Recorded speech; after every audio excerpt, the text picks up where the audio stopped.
All right, we'll give people a little bit to roll in here. All right, welcome everyone to one of the last talks. Y'all made it all the way throughout the conference. So thank you guys for hanging out with us all day. Hopefully you've enjoyed it thus far. Coming up, close us out is TJ McClearin, aka Cell Phone Guy, here to tell us about what pen testing as a service or PTaaS is. And with that, I'll hand it over to you. Hey everybody, thanks for coming to my talk. Cell phone dude or TJ. And today we're going to talk about my company Xcape Inc. and our penetration testing as a service offering. First off, who's Xcape Inc.? Who are we, right? We're hackers, infosec professionals, engineers, makers, friends who decided we could run our own company doing what we love and what we're good at, solving problems and building things we needed. At our core, we just want to help people solve their problems with technology just because we know no one else will help them like we can, or at the price that we would. I wanted to be the Walmart of information security because my core belief is that security is for everyone. My best friend, business partner, and CTO of 12 years, Carl, has been an intricate part of our organization, evolving from the break fix IT shop that I started into the security firm that we are today. Mr. Generic is responsible for quite a bit more than his title suggests as Chief Product Officer. He's also the brains behind our automation, code development practices, firmware development, product development and design, as well as all the finishing touches on all our crazy ideas and so much more. Last but not least, an engineer who was responsible for the software development of another one of our crazy ideas that we're going to talk about a little bit later, who was later picked up by Google's Red Team and will be missed by all of us, but we're all very proud of him. And another handful of hackers and engineers that, for the lack of better explanation, shall remain nameless. Carl and I knew that being a Black-owned security firm would never work at the time when we first started, and that building Xcape into a brand we could stand behind was the way for us to move forward with less resistance, obtaining high-level work and securing clients that otherwise wouldn't give us the time of day. Being known as Virus and Cell Phone Dude at Xcape helped us build that moniker that Xcape Inc. is today. And with that, it has allowed us, our team, to build a lot of fascinating partnerships with some of the world's biggest companies, like the one we have with Intel assisting us with engineering resources we need to develop products on their platform. My only rule running a business is always to go play. I want our team to be playing with different tech, developing stuff, deploying different stuff just to test it for funsies. It's how we've gotten to the point that we're at now with a huge arsenal of tools and software we developed in-house, helping us automate all the parts of the job we can so we can focus on the fun parts. What do we do? At Xcape, solving problems is our business. And that business's focus is around security, manufacturing, managed IT services, research and development, and most importantly, our mobile virtual network operator, or MVNO. As a managed service provider, we provide organizations big and small with straightforward infrastructure management and help desk services. It's going to be important that I mention this first in a second. Building and maintaining critical infrastructure for clients of all sizes, from network equipment manufacturers and space companies to architecture firms and construction companies. We're the IT department you've always wanted for your company. As a security firm, we provide the same services most other firms do, but where a lot of companies lack in their ability to provide remediation services, being an MSP first meant that that there was no project too big or too small that we can develop a plan and execute for. Couple that with our ability to kind of, because of the amount of time we've been in business, we've been able to see a lot of different types of infrastructure. And that's basically put us in a position to be not only better consultants, but better security engineers because of just seeing so many different types of infrastructure from companies big and small. We started manufacturing mostly because Carl made me. I was complaining about hardware not doing what I wanted. And so he urged me to go make my own And those of you that were at Layer 1 in 2018 might have seen me there with our pen test dongle, my answer for remote pen test Dropbox.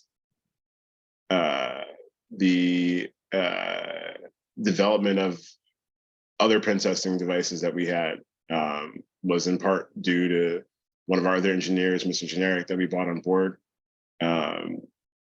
He helped sort of develop the rest of our pen testing arsenal of products, from the Pirate to the NetNinja, and our other pen test server that kind of works as part of our platform for penetration testers to launch attacks against their customers' infrastructure and do vulnerability scans and really just be in multiple places at once. When you get to pen testing larger organizations with larger infrastructures, and you're stuck, pen testing different buildings on, throughout the engagement, 2 weeks in one building, 2 weeks in another building, 2 weeks in another building. We wanted to minimize that time frame as much as we could, and so developing hardware that went in place of our pen testers was kind of like huge for us, and sort of developing our pen testing ability and the range and scope of clients that we can test. Then, because of all the internet outages at the beginning of the pandemic, we started making a primary backup cellular solution that's called our NetMax. And then we have another device called the VeriHall that multiplexes two cellular connections into one connection that's bandwidth is combined. So those of you familiar that with like satellite muxing, that's sort of a derived method from that to do the same thing over cellular. So we have an endpoint in AWS that ingests those two connections, and then over VPN, and then provides a single tunnel out to the internet. And lastly, I wouldn't be cell-phone dude if I didn't mention the crown jewel of our organization, which is our cellular network. I needed a way to maintain access to all our newly developed equipment that would be deployed in the field. And so we've partnered with T-Mobile and Verizon Wireless as a party to carrier. Our network is BGP connected to both carriers, which allows us to do some pretty interesting routing. I knew that out-of-band connectivity was going to be a huge part of the future of penetration testing and DFIR. So the platform we developed for our cellular network is also a platform we sell to other businesses looking for some management solutions or to become their own provider. So what is PTaaS, or penetration testing as a service? Well, it shouldn't be any different than traditional pen testing, at least in activities and the results. Other organizations would have you believe that a simple vulnerability scan being run against your environment daily would suffice as pen testing as a service. As most of you know, the big joke about small shops being acquired by large companies is that talent doesn't scale.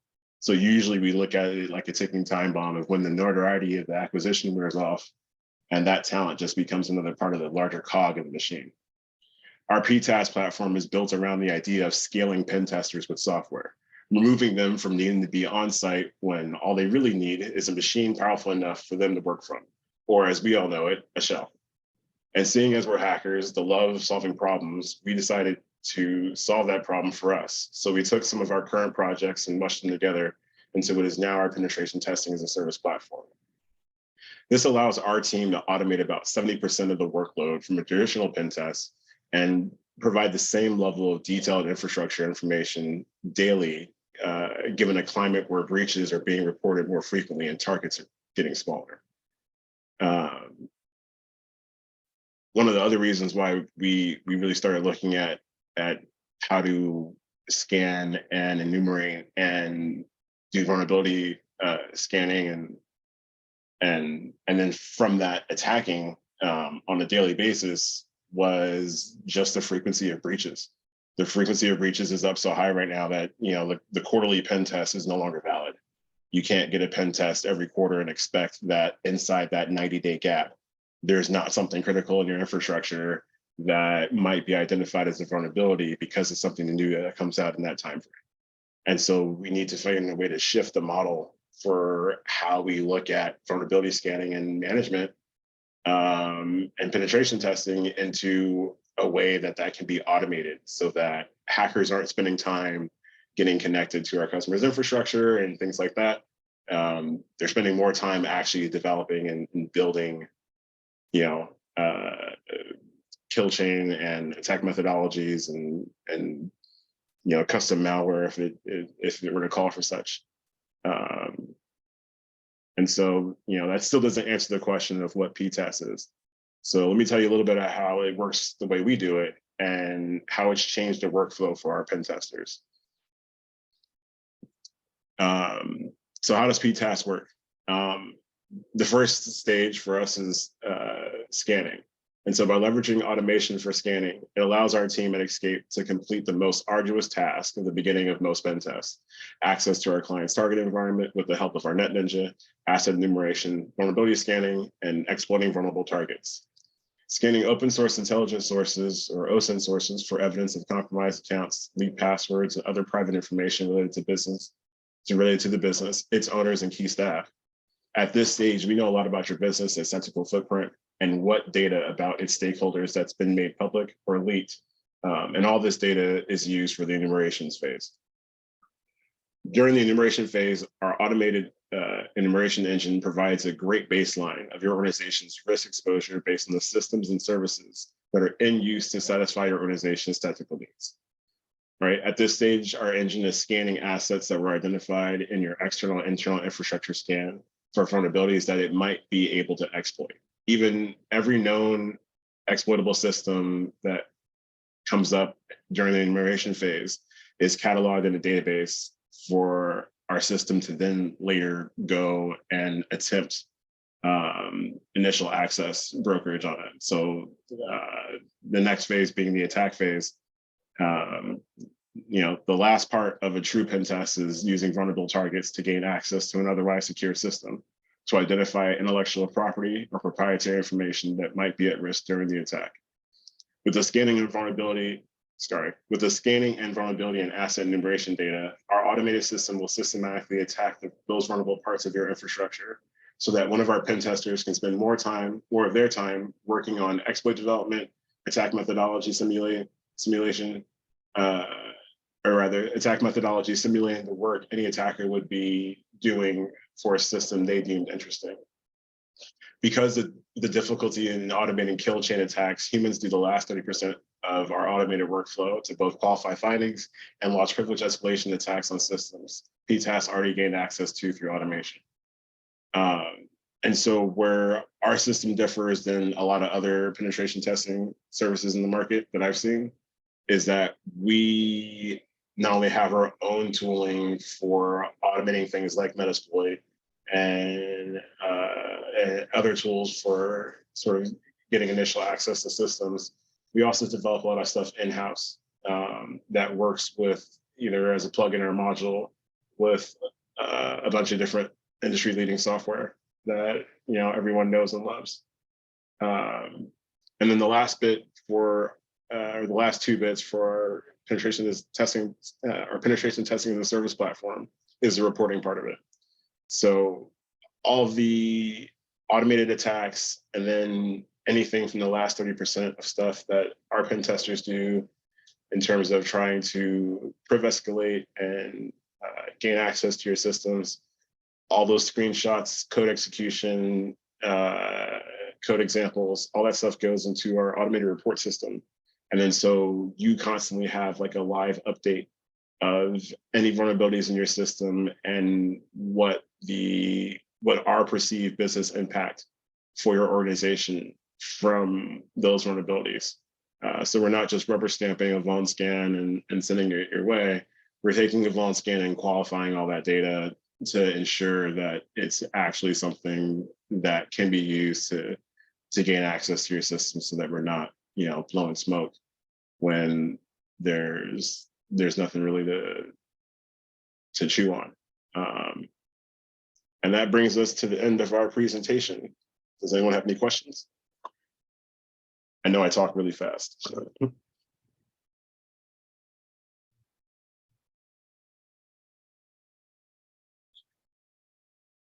Yeah, thank you, TJ, for that amazing presentation. Yeah, guys, like you said, any questions? It's a great resource to learn more about pen testing or red teaming or if you're curious to learn more about what PTaaS is, now is the time to ask.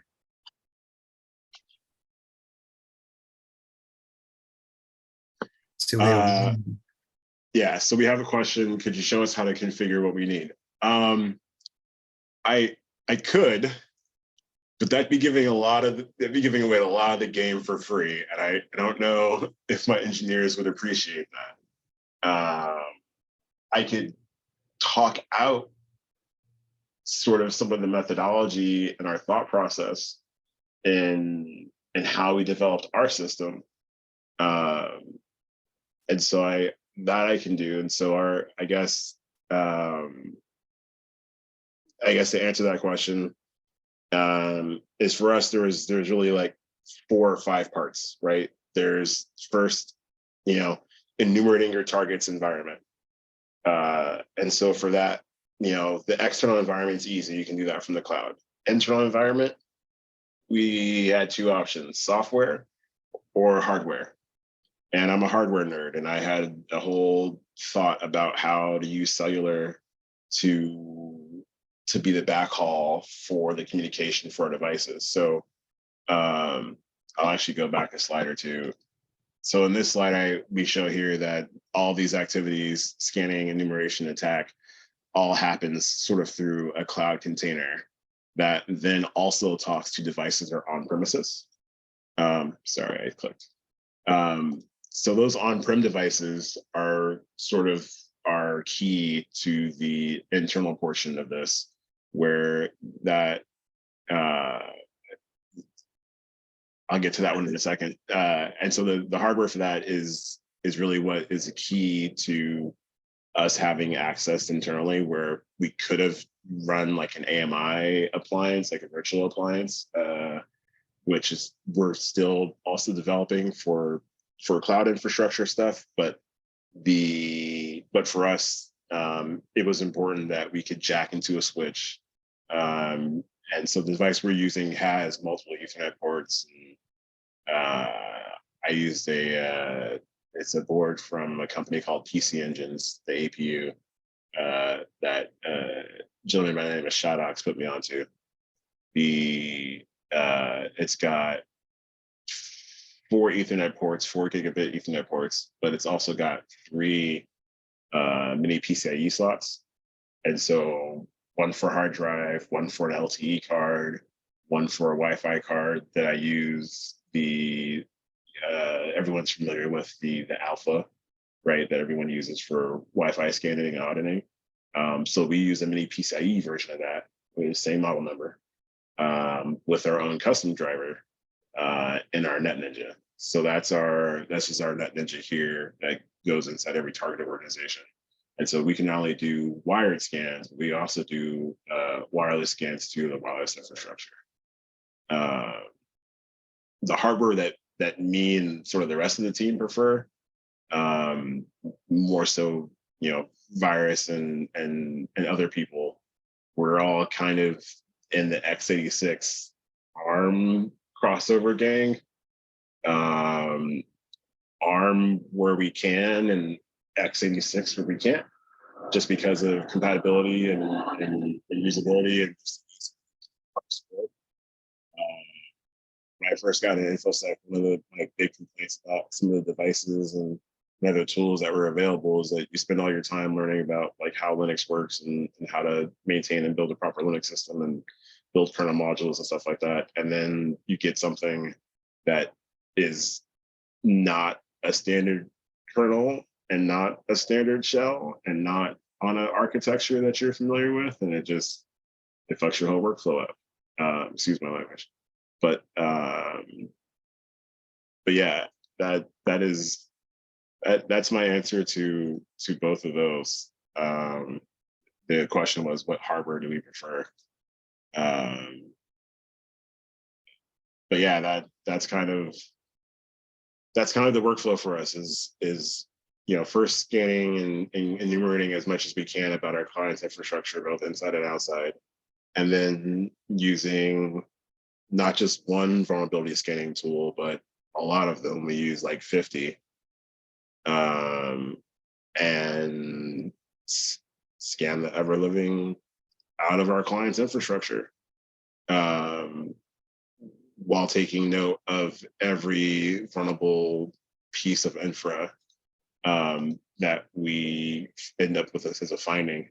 And then our pen testers kind of go through and dig on any finding that's interesting, any finding that looks like it would lead to proof escalation, a finding maybe on a domain controller. And that way, our pen testers really use PTaaS as a tool for them to give them as much information as possible. We already know what tools are going to run. We already know like what scripts they're going to run. So why not automate as much of the things you're going to do already, and build that into software? And so that's what we've taken the greater part of the last 3 years to build. And it came in stages for us. First, we had to build the hardware, something that was easy for us to obtain and repeatable for us to build and easy for us to iterate from, which is how we ended up partnering with Intel to get access to their NUC platform. So they have two different versions of it: the consumer version, which is the little NUCs that everyone knows and loves, and then there's this next unit of compute module that's just like a stick. And you plug the stick into something that receives it. Well, they shared with us schematics so that we could build our own daughter board for their main boards. And so that's something that's in development for us as we iterate through to our next platform, which, circling back to your question, is again x86, just because of tool compatibility, ease of use, and just flat out horsepower. I don't know anyone that's taken, sure, you probably can use a Ryzen system or an AMD or something like that, but it's always x86 architecture that we're running on, especially for most of the tools that have been developed already by other industry leaders and things like that.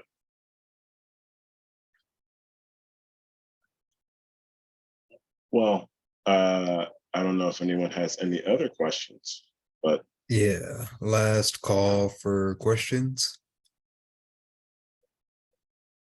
All right, well, I actually have a question. sure.